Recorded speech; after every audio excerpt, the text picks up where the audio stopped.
बिस्मिल्लाहिर्रहमानिर्रहीम। अस्सलाम वालेकुम। आज की वीडियो में हम इंग्लिश के कुछ ऐसे फ़िक्रात पढ़ेंगे जिनको हम गुस्से के वक्त इस्तेमाल करते हैं। किसी को डांटना हो या हमें बहुत ज़्यादा गुस्सा आया हो तो हम इन फ़िक्रात को इस्तेमाल करते हैं। तो चलें आज के लेसन को स्टार्ट करते हैं। अगर हमने कहना हो आप मुझ पर क्यों भड़क रहे हैं, तो इसको इंग्लिश में हम कहेंगे why are you getting mad at me. Why are you getting mad at me. ज़ुबान संभाल के। तो इसको इंग्लिश में कहेंगे watch your mouth. Watch your mouth.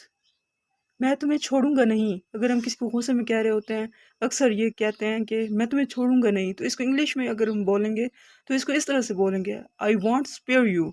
I won't spare you. क्या मुसीबत है। What the hell. What the hell. इसके बाद अक्सर हम गुस्से में बोलते हैं कि मैंने अपना आपा खो दिया या मैंने अपना होश खो दिया, तो इसको इंग्लिश में हम कहेंगे I lost my temper. I lost my temper. मेरे पीछे मत पड़ो। अगर कोई आपको बहुत ज़्यादा तंग कर रहा है और आपको बहुत ज़्यादा गुस्सा आ रहा है, तो आप इसे कहेंगे मेरे पीछे मत पड़ो।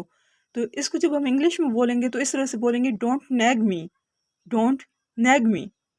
ये तुम्हारा मसला नहीं है। It's none of your concern. It's none of your concern या it's none of your business. यहाँ से चले जाओ। Get out from here. Get out from hair.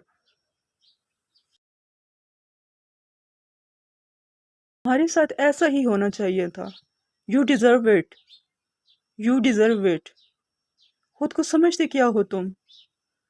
Who do you think you are. Who do you think you are. तुम पागल हो क्या।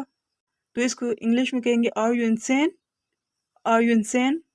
इस मसले से दूर रहो। Stay out of this matter. Stay out of this matter.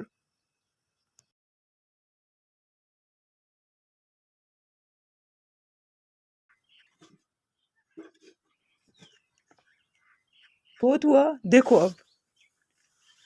That does it. अगर हमने कहना हो तमीज से बात करो, तो हम कहेंगे टॉक विद मैनर्स।